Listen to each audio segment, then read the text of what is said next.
Ma sœur m'a giflé devant 200 personnes à son mariage parce que j'ai osé dire non. Elle voulait mon appartement parisien, celui pour lequel j'avais sacrifié ma jeunesse et ma santé, et elle considérait que c'était son dû.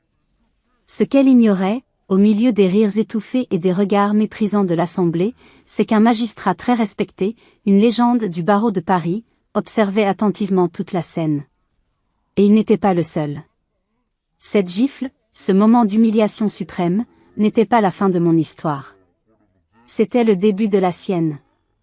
Avant de vous plonger dans les détails de cette journée qui a changé ma vie à jamais, j'aimerais prendre un instant pour nous connecter. Je suis curieuse de savoir d'où vous m'écoutez. Dites-moi dans les commentaires de quelle ville, de quelle région ou de quel pays vous êtes, et quelle heure il est chez vous. C'est toujours une source d'émerveillement pour moi de voir comment nos expériences, même les plus personnelles, peuvent traverser les frontières et nous unir. Maintenant, permettez-moi de poser le décor. Je m'appelle Amélie, j'ai 32 ans. Ma vie pourrait se résumer en quelques mots: travail, ambition, et une solitude choisie. Je suis avocate, spécialisée en litiges commerciaux.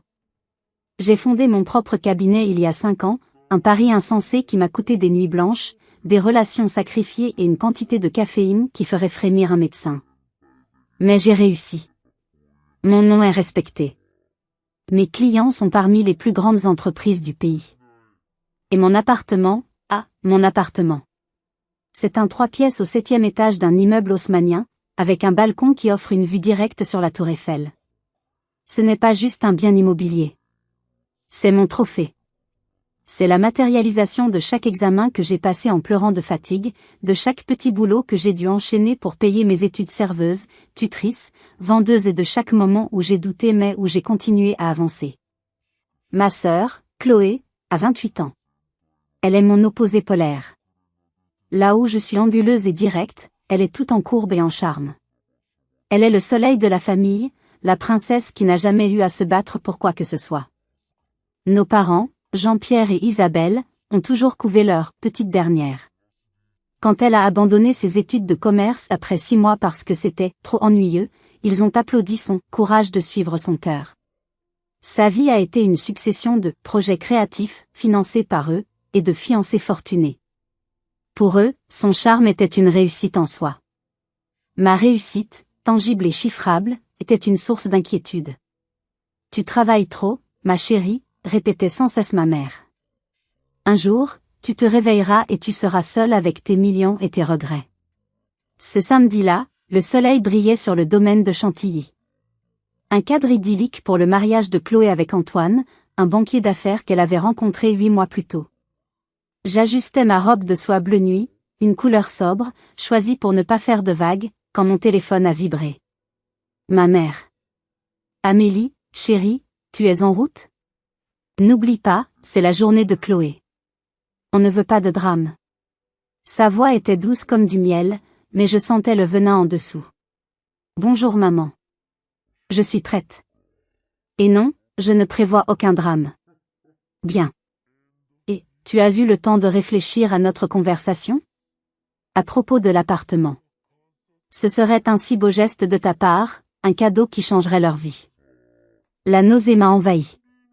Depuis l'annonce des fiançailles, c'était devenu leur unique sujet de conversation. L'appartement d'Antoine, un studio en banlieue, était inconvenant. Mon appartement était parfait. Mon célibat était la justification de leur prédation. Maman, nous en avons déjà parlé. La réponse est non. C'est ma maison. Ta maison, ou ta forteresse, a-t-elle rétorqué, sa voix se glaçant. Tu t'y enfermes, Amélie. C'est malsain. Une famille, c'est fait pour s'entraider. Un souvenir m'a traversé l'esprit, si vif que j'ai frissonné. Il y a quelques mois, Chloé était passée me voir. J'étais en pleine préparation d'un dossier de fusion-acquisition à plusieurs milliards d'euros. Des piles de documents recouvraient ma table. Elle s'était approchée, un verre de vin rouge à la main, pour admirer la vue. Un mouvement brusque, un cri faussement désolé, et le vin s'était répandu sur les contrats, les annexes, des semaines de travail. Oh mon Dieu, je suis tellement désolée. Je suis si maladroite, avait-elle gloussé. Mais regarde le bon côté des choses, ça t'oblige à faire une pause. J'avais mis ça sur le compte de sa frivolité. Mais aujourd'hui, cet acte ne me semblait plus innocent du tout. C'était un acte de sabotage, un avertissement. Elle voulait ce que j'avais, et elle était prête à détruire pour l'obtenir. J'ai mis fin à l'appel. En prenant mon sac, mon regard s'est posé sur une photo encadrée sur ma commode. Moi, à 22 ans, le jour de ma remise de diplôme, seule. Mes parents n'avaient pas pu venir, Chloé avait une grippe diplomatique. J'ai souri à cette jeune femme fatiguée mais déterminée. Je lui devais bien de me battre. En fermant la porte de mon sanctuaire, une pensée m'a glacée. Je n'étais pas simplement une invitée se rendant à un mariage. J'étais un soldat, sans le savoir, qui marchait droit dans une embuscade. Et je ne savais pas encore que cette journée n'allait pas seulement tester mes limites, mais les pulvériser. Le château était un chef-d'œuvre d'architecture, mais l'atmosphère à l'intérieur était lourde, oppressante. Des conversations feutrées, des rires forcés, des regards qui vous analysaient de la tête aux pieds. C'était le théâtre de la haute bourgeoisie parisienne, un monde dont je maîtrisais les codes professionnels mais dont je méprisais l'hypocrisie sociale. Mon père m'a intercepté près du buffet de champagne. Son smoking était parfaitement coupé, son sourire parfaitement faux. Amélie, quelle joie de te voir. Tu es rayonnante, mais un peu pâle. Tu devrais prendre des vacances. Tout ce travail, ce n'est pas bon pour une femme. Chaque mot était un mini-procès. Il ne me demandait jamais comment allaient mes affaires, quels défis je relevais. Il ne voyait que ce que j'étais à ses yeux, une anomalie. Une fille qui aurait dû se marier à 25 ans et lui donner des petits-enfants, pas des migraines à propos de son style de vie intense. J'ai esquivé la conversation et me suis dirigée vers les jardins. J'avais besoin d'air. Mais Chloé m'a vue. Tel un prédateur repérant sa proie, elle a quitté son cercle d'admiratrices et a fondu sur moi. Sa robe, une création extravagante de dentelle et de soie, flottait autour d'elle. Elle était l'image de la perfection et de l'innocence. Une image. Ma sœur chérie, sa voix a carillonné. Elle m'a pris par le bras, ses doigts se refermant avec une force surprenante, et m'a entraîné derrière une haie de buis taillé. Loin des regards. Son masque est tombé instantanément. Bon, on va faire vite, a-t-elle dit, son ton devenant sec et impatient. J'ai vu que maman t'a appelé. Alors, tu arrêtes ton caprice? Tu signes les papiers quand? Antoine et moi, on aimerait t'emménager le mois prochain. J'étais sidérée par son arrogance. Un caprice? Chloé, c'est ma maison. C'est le fruit de mon travail. La réponse est non, et elle le restera. Elle a eu un petit rire méprisant. Le fruit de ton travail. Tu es tellement prévisible. Toujours la petite martyre qui a tout fait toute seule. Tu sais, cette attitude ne te rend pas intéressante, elle te rend juste amère. Elle s'est rapprochée, son visage à quelques centimètres du mien. Ses yeux verts, que tout le monde trouvait si beaux, brillaient d'une lueur froide. Tu es têtu. Ça me rappelle quelqu'un. Tu te souviens de Marc? Le nom a fait l'effet d'un coup de poing dans l'estomac. Marc. Mon premier amour. Le seul homme pour qui j'avais envisagé de ralentir, de changer mes plans. Notre rupture avait été un cataclysme dans ma vie d'étudiante. Il m'avait quitté du jour au lendemain, sans véritable explication, me laissant avec un sentiment de confusion et d'indignité qui a mis des années à guérir. Qu'est-ce que tu lui veux? Ai-je demandé, ma voix un fil. Son sourire était venimeux. Tu n'as jamais su la vérité, n'est-ce pas? Je te l'ai dit, il pensait que tu le trompais. Il était dévasté. C'était un mensonge. Je ne lui ai jamais été infidèle.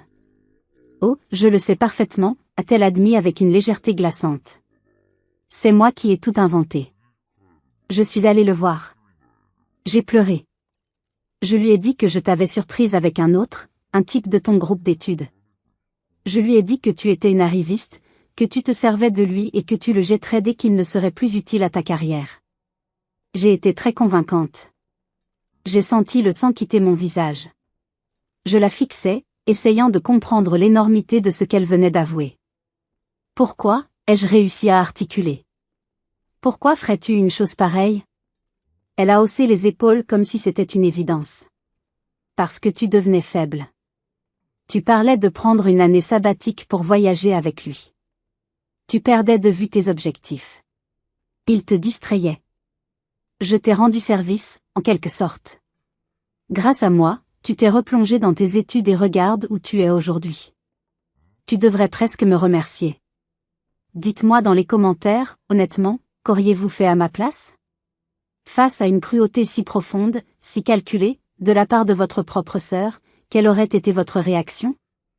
Je n'ai pas pu répondre. La douleur était si intense, si ancienne, qu'elle m'a submergée. Ce n'était pas un simple sabotage. C'était une vivisection de mon âme, pratiquée par ma propre sœur, qui me regardait maintenant avec un air de défi. Elle ne regrettait rien. Elle utilisait cette blessure béante comme une arme pour me faire céder. Elle me montrait jusqu'où elle était prête à aller. Elle m'avait déjà pris mon premier amour, prendre ma maison n'était, pour elle, qu'une suite logique. Le visage souriant de ma sœur est devenu le visage d'un monstre. À cet instant, j'ai compris que la bataille pour mon appartement n'était pas une question d'espace ou d'argent. C'était une guerre existentielle qu'elle menait contre moi depuis toujours. Et elle était déterminée à la gagner, quel qu'en soit le prix. Je titubais en sortant de derrière la haie de buis, comme si je venais de recevoir un coup physique. L'air frais des jardins ne parvenait pas à dissiper le brouillard de stupeur et de douleur qui m'enveloppait. La révélation de Chloé n'était pas seulement une confession, c'était une déclaration de guerre totale, une guerre qu'elle menait dans l'ombre depuis des années. C'est à ce moment que j'ai vu mes parents et Antoine se diriger vers nous. Leur visage était grave, leur démarche déterminée. Ce n'était pas une coïncidence. C'était une offensive coordonnée. Chloé avait préparé le terrain en me déstabilisant avec une bombe émotionnelle, et maintenant, les renforts arrivaient pour achever le travail. Ma mère a été la première à parler, ignorant mes joues pâles et mes yeux embués de larmes. Sa seule préoccupation était leur objectif. Amélie, ça suffit. Nous avons été patients, mais ta sœur est au bord des larmes le jour de son mariage à cause de ton entêtement. Nous devons régler ça maintenant. Régler quoi? Ai-je demandé, ma voix rauque.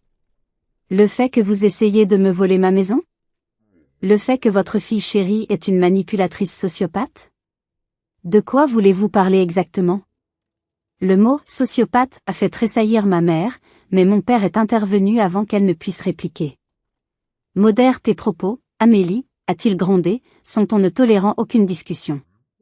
Nous ne te volons rien. Nous te proposons un échange équitable. L'appartement d'Antoine est très correct. Et nous sommes même prêts à te dédommager pour la différence de valeur. Un dédommagement, j'ai ri, un son sec et amer. Vous pensez que c'est une question d'argent? Vous ne comprenez donc rien? Cet appartement, c'est ma sécurité. C'est le seul endroit au monde où je me sens chez moi, où je n'ai de compte à rendre à personne. Et vous voulez me l'enlever pour le donner à celle qui a passé sa vie à me faire du mal? Arrête de te poser en victime, a explosé ma mère, sa façade de calme s'effritant. Depuis que tu es petite, c'est la même chose. Toujours à te plaindre que Chloé a plus d'attention, que la vie est injuste. Tu te souviens de ton 10e anniversaire, quand tu as pleuré parce que Chloé avait reçu un poney et toi des livres? Tu as toujours été égoïste et jalouse. La mention de cet anniversaire était d'une mauvaise foi inouïe. J'avais pleuré non pas à cause des livres, je les avais adorés, mais parce qu'ils avaient complètement oublié que j'étais allergique aux chevaux et avaient passé toute la journée à s'occuper du poney de Chloé, me laissant seule. C'est incroyable, ai-je murmuré, secouant la tête. Vous réécrivez l'histoire pour qu'elle corresponde à votre récit. Vous avez besoin que je sois la méchante pour justifier votre favoritisme. Antoine a alors jugé bon d'intervenir, jouant la carte du gendre raisonnable. Amélie, soyons pragmatiques. La valeur sentimentale, c'est une chose. Mais la réalité, c'est que vous occupez un bien immobilier familial de grande valeur qui serait mieux utilisé par un couple sur le point de fonder une famille. Pensez à l'héritage, à la continuité. Un bien immobilier familial? La phrase m'a frappée. Familial? Je l'ai acheté seul, Antoine. Avec mon argent. Le nom de la famille n'apparaît nulle part sur l'acte de propriété. Il est à moi. Point final. Ma résistance claire et nette les a exaspérés. Leurs masques de bienveillance sont tombés pour révéler leur vrai visage, celui de prédateurs frustrés. Ça suffit, a tonné mon père. Nous sommes tes parents. Nous savons ce qui est le mieux pour toi, même si tu es trop têtu pour le voir. Tu vas accepter cet arrangement. C'est une décision de famille. Ce n'est pas une décision, ai-je rétorqué, ma propre voix se durcissant, retrouvant la fermeté de l'avocate que j'étais. C'est une extorsion. Et je n'y céderai pas. Je les ai regardés tous les trois, unis contre moi. Mon père, le patriarche qui exigeait l'obéissance. Ma mère, la reine-mère qui protégeait sa princesse à tout prix. Et Chloé, la cause de tout, qui me regardait avec une haine pure, furieuse que je ne me sois pas effondrée comme elle l'avait prévu. Leur front uni était terrifiant, mais il a aussi clarifié les choses. Je n'avais rien à perdre avec eux, car je ne les avais jamais vraiment eus. Leurs mots étaient des pierres lancées sur moi. Ils ne voyaient pas leur fille, ils voyaient un obstacle. Mais ce qu'ils ne savaient pas, c'est que des années d'injustice m'avaient rendue plus forte qu'ils ne le pensaient. Et que leur prochaine attaque serait celle de trop. La tension était devenue un être vivant, une créature palpable qui ondulait entre nous. Notre confrontation avait créé une bulle de silence autour de nous. Les conversations des invités s'étaient tues. Le quatuor à cordes avait cessé de jouer. Nous étions sur scène, sous les projecteurs d'un drame que personne n'avait vu venir, mais que tout le monde se délectait de regarder. Chloé ne supportait plus ma défiance. Mon refus de céder, mon calme apparent face à leurs attaques frontales, la rendait folle. Elle avait besoin d'une réaction, d'une explosion, de larmes. Elle avait besoin de me voir faible. Tu es pathétique, a-t-elle sifflé, sa voix tremblant de rage. Tu te caches derrière ton argent et tes diplômes, mais tu es vide à l'intérieur. Tu n'as personne. Tu finiras ta vie seule, dans ton grand appartement froid, à compter tes victoires juridiques. Pendant que moi, j'aurai une famille. Un mari qui m'aime. Des enfants. J'aurai une vie. J'aurai tout ce que tu n'auras jamais. Chaque mot était conçu pour blesser, pour frapper là où ça faisait mal. La solitude était ma plus grande peur, une peur que je combattais chaque jour en me jetant corps et âme dans mon travail. Elle le savait, et elle utilisait cette connaissance avec une précision chirurgicale. Mais cette fois, ça n'a pas fonctionné. Sa cruauté ne m'a pas atteinte comme avant. La révélation sur Marc, combinée à l'attaque de mes parents, avait créé une sorte de bouclier de glace autour de mon cœur. Tu as raison, Chloé, ai-je répondu, ma voix d'une platitude déconcertante. Tu auras tout ça. Mais tu ne l'auras pas dans mon appartement. Ce fut la phrase de trop. La simplicité, la finalité de ma réponse a court-circuité quelque chose dans son cerveau. Son visage s'est congestionné. Elle a perdu tout contrôle. Tu oses, a-t-elle balbutié, incrédule. Et puis, la fureur pure a pris le dessus. Je vais t'apprendre à me parler sur ce ton. Sa main est partie. J'ai vu le mouvement, mais il semblait se dérouler au ralenti. J'ai vu la dentelle de sa manche, le diamant à son doigt, la détermination haineuse dans ses yeux. Et puis l'impact. Bam. Le son a été sec, brutal, obscène dans l'élégance du lieu. Il a résonné sous les hauts plafonds, un écho sordide qui a mis fin à tous les murmures. Ma tête a basculé sur le côté. Une douleur fulgurante a irradié ma joue, suivie d'une chaleur intense. Le goût du sang a envahi ma bouche. Un silence total. Un silence de mort. Pas un bruit, pas un souffle. Juste 200 paires d'yeux fixés sur moi. J'ai lentement relevé la tête. Le monde était légèrement flou. Le son était étouffé, comme si j'avais du coton dans les oreilles. Et c'est là que je l'ai entendu. Un ricanement. Un seul, aigu, venant d'une des amies de Chloé. Il a brisé le silence, et c'était comme ouvrir les vannes. D'autres rires ont suivi. Pas des rires francs, mais des gloussements gênés, des sourires en coin, des chuchotements amusés. J'ai regardé les visages dans la foule. L'avocat d'affaires que j'avais affronté au tribunal. La femme d'un de mes clients. Des piliers de la société parisienne. Et ils riaient. Ils se divertissaient de mon humiliation. J'étais leur spectacle du soir. Mon regard a cherché désespérément mes parents. Mon père se tenait là, impassible, le visage dur comme la pierre. Ma mère, elle, a fait quelque chose que je n'oublierai jamais. Elle a posé une main sur le bras de Chloé, non pas pour la retenir, mais pour la réconforter. Un geste qui disait « C'est bon, ma chérie ». Il le fallait. Un geste qui validait l'agression. Un geste qui me condamnait. À cet instant, quelque chose en moi s'est brisé. Pas ma force, ni ma détermination. Non. C'est le dernier fil d'espoir que j'entretenais, l'idée folle qu'un jour, il me verrait, qu'il m'aimerait pour ce que j'étais. Ce fil a cassé net.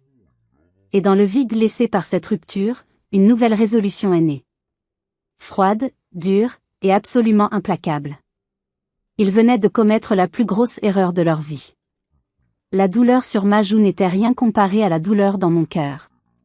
Ils pensaient m'avoir brisé. Ils pensaient avoir gagné. Ils se trompaient lourdement. C'est à ce moment précis, sous le poids de 200 regards et au son des rires, que la tristesse en moi est morte. Elle a laissé place à quelque chose de froid, de dur et d'incassable. C'est à ce moment précis que j'ai décidé de contre-attaquer. Le monde est revenu à la normale.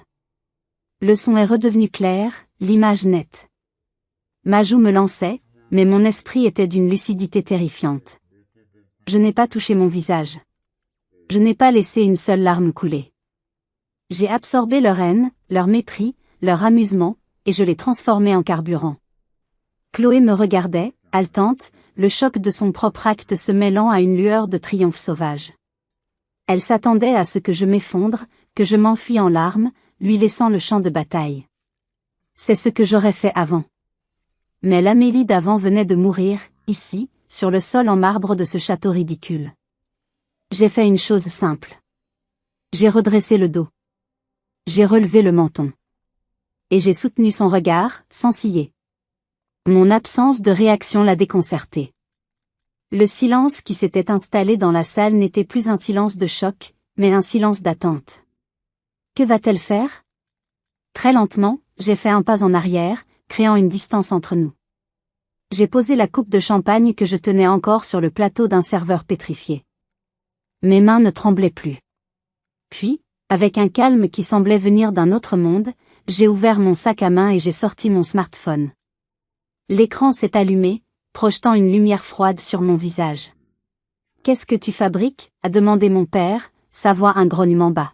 « Ce n'est pas le moment de jouer avec ton téléphone. » Ma mère a renchéri, sa voix stridente perçant le silence.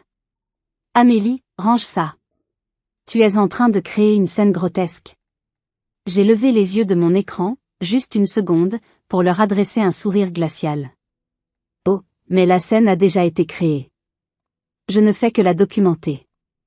Pour la postérité. J'ai commencé à taper. Mes pouces bougeaient avec une vitesse et une précision que seule la fureur peut donner. Je n'écrivais pas un simple message. Je rédigeais un acte d'accusation. Une déclaration de guerre numérique. Les murmures ont repris dans l'assemblée. Ils ne comprenaient pas. Ma réaction défiait toutes leurs attentes. Une femme giflée et humiliée publiquement était censée être une victime passive. Je n'étais pas passive. J'étais activement en train de reprendre le contrôle. Chloé, dans un dernier sursaut d'arrogance, a tenté de m'arrêter. « Arrête ça tout de suite. Donne-moi ce téléphone. » Elle s'est jetée en avant, sa main manucurée essayant d'agripper l'objet. Mais j'étais prête. J'ai pivoté sur mes talons, la mettant hors de portée, et mon pouce a appuyé fermement sur la touche « Envoyer ». Un léger « swoosh » a confirmé que le message était parti. Mission accomplie. Trop tard, ai-je dit doucement. « Qu'est-ce que tu as fait ?» a-t-elle répété, la panique commençant à poindre dans sa voix. J'ai verrouillé mon téléphone et je l'ai rangé dans mon sac. Puis j'ai fait face à ma famille. Le tribunal était maintenant en session, et j'étais à la fois le procureur, le juge et le jury. Je viens d'informer quelques personnes de la tournure des événements, ai-je expliqué, ma voix claire et posée, portant dans toute la salle. J'ai un groupe de discussion sur WhatsApp. Très pratique. Il s'appelle Veille juridique et stratégie. Dedans, il y a une 50aine de personnes. Des associés de J. Bredin-Pratt, des avocats fiscalistes, des spécialistes du droit des sociétés. Il y a aussi 2 ou 3 journalistes du Monde et des Échos. Et quelques-uns de mes plus gros clients, des PDG qui apprécient la transparence. Des gens, en somme, pour qui la réputation et l'intégrité sont des monnaies d'échange. J'ai marqué une pause, laissant le poids de mes paroles s'installer. Les noms des cabinets d'avocats et des journaux ont eu l'effet escompté. Plusieurs invités ont échangé des regards inquiets. Je leur ai fait un résumé, ai-je poursuivi. L'exigence familiale concernant ma propriété. Les menaces à peine voilées. Le chantage émotionnel. Et bien sûr, le bouquet final, l'agression physique, ici, au château de Chantilly, devant 200 témoins. J'ai été très précise sur les citations. Je pense que les enfants égoïstes ne méritent pas le succès aura un certain écho. Le visage de ma mère est devenu livide. Mon père avait l'air de vouloir me tuer. Il réalisait, trop tard, qu'il ne s'était pas attaqué à leur fille faible et solitaire. Il s'était attaqué à maître Amélie Dubois, et elle avait amené tout son arsenal sur le champ de bataille. Le visage de ma sœur est passé du triomphe à la terreur. Mon père a serré les poings. Il pensait que c'était fini, que le public avait choisi son camp. Mais je n'avais même pas encore révélé ma meilleure carte. Mon téléphone, bien que rangé dans mon sac, a commencé à vibrer. Une notification. Puis 2, puis 10. C'était le son de mon monde qui se ralliait à ma cause. Le son de leur monde qui commençait à trembler sur ses fondations. Efface ce message, Amélie. C'est un ordre, a dit mon père, essayant de reprendre le contrôle avec le ton autoritaire qui avait fonctionné toute ma vie. Mais il ne fonctionnait plus. Je ne reçois plus d'ordre de toi, papa, ai-je répondu calmement. Et de toute façon, c'est impossible. L'information est libre, tu sais. Elle a déjà été copiée, transférée, discutée. À l'heure qu'il est, cette histoire est probablement en train d'être débriefée dans des dîners en ville auxquels vous ne serez plus jamais invité. Antoine, le marié fantôme, a surgi de l'ombre, son visage déformé par la panique. Son mariage, son alliance avec une famille qu'il pensait respectable, tout partait en fumée. Amélie, je t'en prie, a-t-il supplié, il doit y avoir un moyen de calmer les choses. Dis-leur que c'était une mauvaise blague, une dispute qui a mal tourné. Nous présenterons nos excuses. Je lui ai lancé un regard qui mêlait pitié et dégoût. Des excuses ? Vous pensez que des excuses peuvent effacer ça ? Antoine, tu t'es marié avec une femme qui a giflé sa sœur en public pour un appartement. Tu es cautionné par des beaux-parents qui ont regardé sans rien dire. Ce n'est pas une dispute qui a mal tourné. C'est votre vrai visage. Et tout le monde est en train de le voir. J'ai laissé mon regard errer dans la salle, s'arrêtant sur une table près de l'orchestre. D'ailleurs, vous devriez faire attention à qui vous invitez à vos fêtes de famille. Il y a des gens très observateurs. Tous les regards, y compris ceux de mes parents, ont suivi le mien. Vous voyez ce monsieur aux cheveux argentés, là-bas ? Celui qui porte une légion d'honneur à sa boutonnière ? Le silence était total. L'homme en question les regardait, son visage une étude de désapprobation glaciale. C'est monsieur Bernard Dubois. Ancien premier président de la Cour de cassation. Il est à la retraite, mais il siège encore à plusieurs comités d'éthique. C'est une boussole morale pour toute la profession juridique et financière de ce pays. Il se trouve qu'il est le grand-oncle d'un de mes premiers associés. Il me connaît depuis que je suis stagiaire. Il a suivi ma carrière. Et il a vu Chloé me frapper. Il a vu mes parents la soutenir. Il a entendu les rires. J'ai sorti mon téléphone et lu le premier message que j'avais reçu. Il m'a écrit il y a 3 minutes. Je cite, « Chère Amélie, je suis profondément choqué et attristé. Un tel comportement est indigne. Sachez que si vous décidez de porter plainte, mon témoignage vous est acquis. Ne vous laissez pas intimider. » Le mot « plainte » a eu l'effet d'une bombe atomique. Chloé a émis un petit son étranglé. L'idée de se retrouver face à la justice, avec un témoin comme Dubois, était un scénario catastrophe qu'elle n'avait jamais envisagé. Et ce n'est pas tout, ai-je continué, implacable. Mon doigt a glissé sur l'écran. La femme à sa gauche, c'est Hélène Leroy, journaliste d'investigation pour Le Point. Elle devait faire mon portrait le mois prochain. Le titre de travail était « Les nouvelles Amazones du barreau ». Elle vient de me proposer un nouveau titre, « Famille toxique, le plafond de verre est parfois à la maison ». Elle dit que mon histoire est bien plus puissante. Qu'en pensez-vous? C'est un bon angle, non? Le piège s'était refermé. Je n'avais même pas eu besoin d'élever la voix. J'avais simplement utilisé mes armes, la vérité, la loi, et le réseau que j'avais passé des années à construire, non pas par calcul, mais par un travail acharné et un respect mutuel.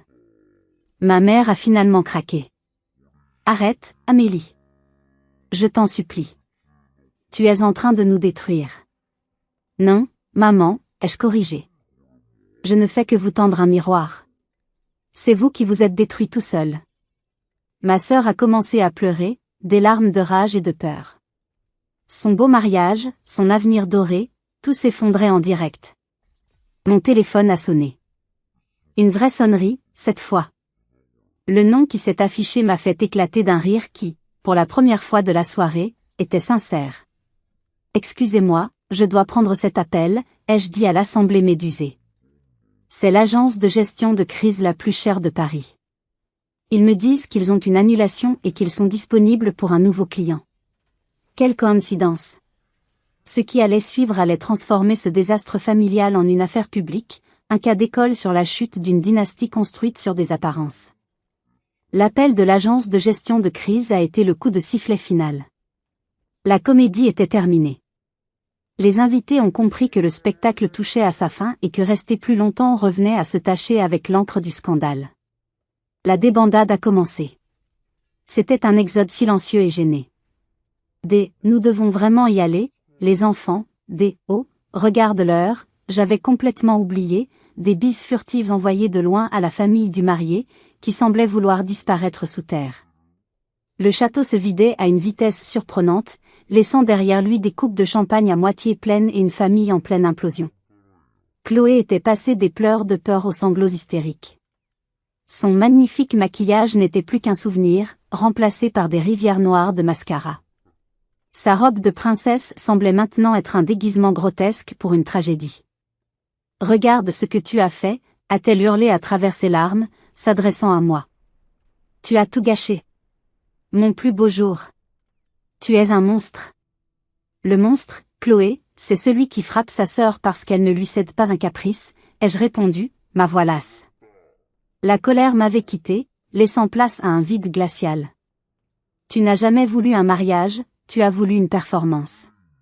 Et quand une actrice a refusé de jouer son rôle, tu as fait tomber le décor. Mon téléphone a de nouveau vibré.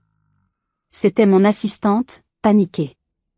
Je l'ai mise sur haut-parleur, un dernier acte de cruauté calculé. Amélie, c'est une folie. La vidéo est partout. Quelqu'un a filmé la gifle avec son téléphone et l'a postée sur Twitter. Elle a déjà des centaines de milliers de vues. Le standard du cabinet explose. BFM TV a un journaliste en bas de l'immeuble. Ils disent que c'est l'histoire du week-end. Le hashtag mariage de la honte est en tête des tendances en France. Qu'est-ce que je dois faire? J'ai regardé les visages décomposés de ma famille. Twitter. BFM TV. Des concepts qui, pour eux, appartenaient à un autre monde, celui des célébrités et des politiciens. Ils venaient de réaliser qu'avec un smartphone, n'importe qui pouvait devenir le centre d'un scandale national. Ne dis rien pour l'instant, Jenna, ai-je dit à mon assistante. Rédige un communiqué de presse. Très simple. Maître Amélie Dubois est profondément choquée par les événements survenus lors d'une réunion de famille privée. Elle est actuellement en sécurité et remercie le public pour son immense soutien. Elle ne fera aucun autre commentaire pour le moment. Chaque mot était choisi. Réunion de famille privée, pour minimiser le mariage, en sécurité, pour souligner l'agression. J'ai raccroché. Le silence dans la salle était maintenant celui d'une chambre mortuaire. La famille d'Antoine s'était regroupée dans un coin, parlant à voix basse, me jetant des regards où se mêlaient la fureur et la peur. Ils mesuraient l'étendue des dégâts sur leur propre nom de famille. C'était le moment de partir. Mon rôle ici était terminé. J'ai fait un pas vers la sortie, mais mon père s'est interposé. Tu ne vas nulle part. Tu vas rester ici et réparer le désordre que tu as créé. Je l'ai regardé. L'homme qui m'avait appris à faire du vélo, qui m'avait tenu dans ses bras quand j'avais peur de l'orage. Je ne voyais plus rien de lui dans cet étranger au visage dur. Il n'y a rien à réparer, ai-je dit doucement. Seulement des choses à accepter. Acceptez qui vous êtes. Acceptez ce que vous avez fait. C'est la seule chose à faire. Je l'ai contourné et je me suis dirigé vers la grande porte. Avant de la franchir, je me suis retourné une dernière fois. J'ai regardé ma mère qui tenait ma sœur en pleurs dans ses bras, lui lançant un regard de pure haine. J'ai regardé mon père, seul et vaincu au milieu de la salle vide. Vous savez, ai-je lancé, ma voix résonnant dans l'acoustique parfaite, le plus ironique dans tout ça. C'est que je vous aimais. Malgré tout. Une partie de moi vous aimera toujours. Et c'est cette partie que vous avez tuée ce soir. Félicitations pour votre mariage, Chloé. Sur ces mots, j'ai tourné les talons et je suis parti. J'ai marché dans le long couloir, suis descendu par le grand escalier, et j'ai traversé le hall, la tête haute. Je ne savais pas ce que l'avenir me réservait, mais je savais une chose, j'étais enfin libre. Je pensais que le pire était derrière moi, que la bataille était gagnée. Mais je ne savais pas que dans son désespoir, ma sœur était capable d'un dernier coup, le plus bas, le plus vil de tous. Le retour à Paris a été surréaliste. Les lumières de la ville défilaient à travers la vitre de mon taxi, mais je ne les voyais pas. Mon esprit était un tourbillon d'images et d'émotions. Le son de la gifle. Le visage de ma mère. Les rires. La vibration de mon téléphone. C'était trop. En arrivant devant mon immeuble, j'ai payé le chauffeur et je me suis précipité à l'intérieur, cherchant refuge dans mon sanctuaire.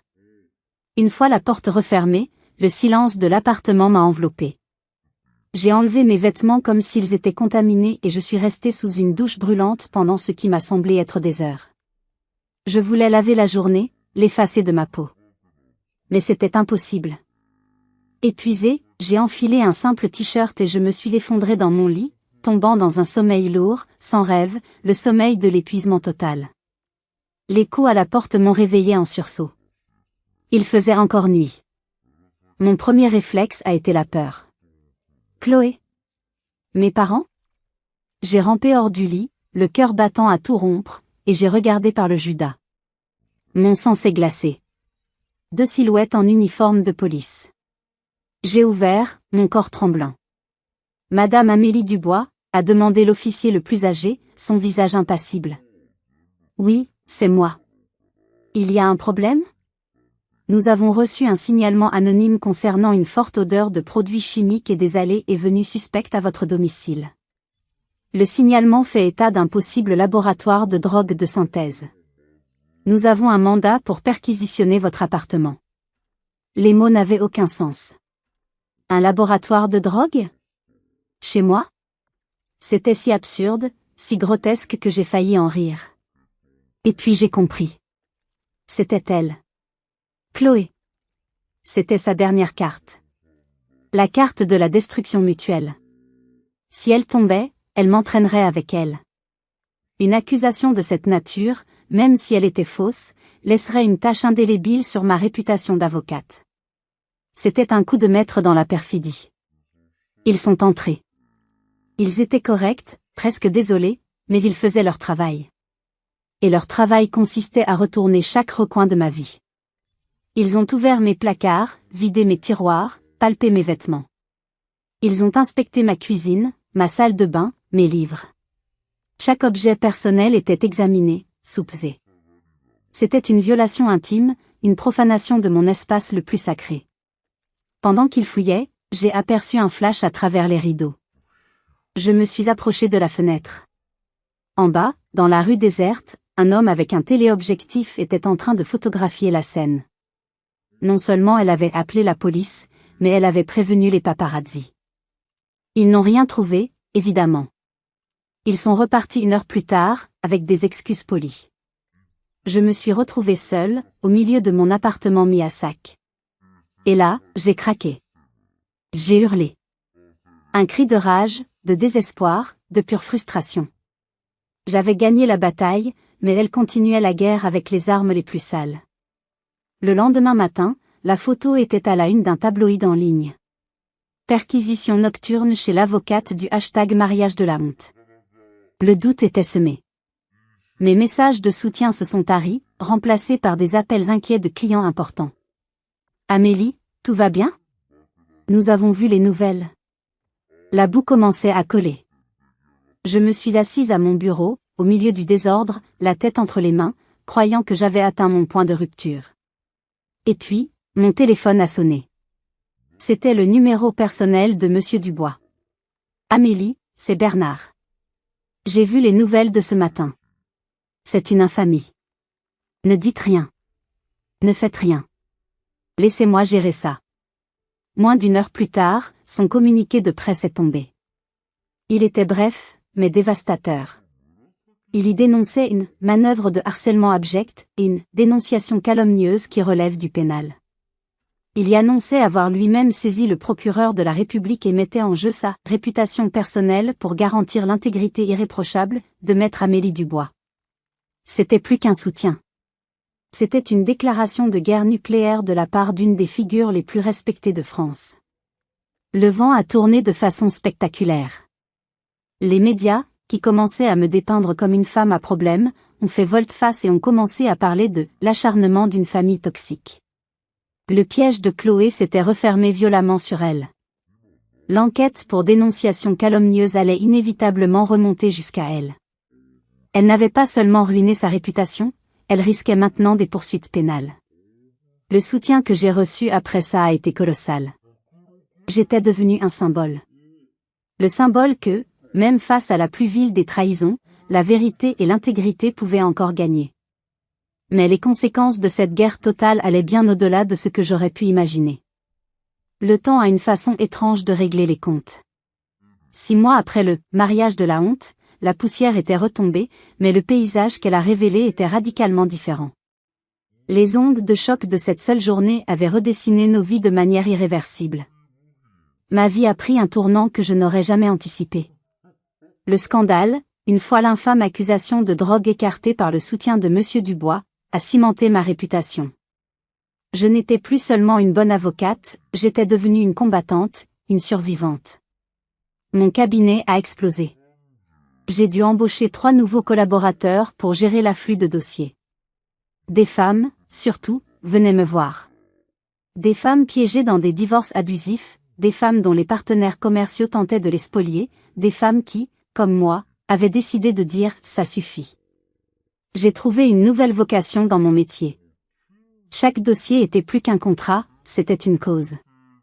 Je suis devenu un visage connu, invité sur les plateaux de télévision pour parler de résilience, de justice et de la lutte contre le harcèlement. Ma douleur était devenue ma force, et ma force, je la mettais au service des autres. Pendant ce temps, l'empire de ma famille s'est effondré dans un silence assourdissant. Chloé a été la plus durement touchée. L'enquête pour dénonciation calomnieuse a rapidement mené à elle. Face aux preuves accablantes, elle a été mise en examen. L'affaire n'est pas encore passée en jugement, mais le mal était fait. Son nom était devenu synonyme de trahison et de bassesse. Aucune agence de relations publiques ne voulait plus d'elle. Ses amis de la haute société l'ont abandonnée comme une pestiférée. Antoine a demandé le divorce 1 mois après le mariage, invoquant une faute grave. Le contrat de mariage, très avantageux pour Chloé, a été contesté. Il a fui Paris et travaille maintenant à Singapour, loin du scandale qui a failli coûter sa carrière à lui aussi. Chloé, sans mari, sans emploi, et avec des frais de justice colossaux, a dû vendre tous ses articles de luxe. Elle est retournée vivre dans sa chambre d'adolescente, chez nos parents. La princesse était retournée dans sa tour, mais cette fois, c'était une prison. Mon père a payé le prix de sa complicité passive. Son entreprise de conseil, qui reposait entièrement sur son réseau et sa réputation, a perdu client après client. Personne ne voulait confier ses stratégies à un homme qui avait publiquement cautionné la violence et l'injustice au sein de sa propre famille. Il a dû vendre sa société pour une fraction de sa valeur, partant à la retraite dans l'amertume et le déshonneur. Ma mère a été celle qui a le plus souffert de l'isolement social. Elle qui vivait pour les déjeuners mondains, les comités de charité et les vernissages, s'est retrouvée seule. Les invitations se sont taries.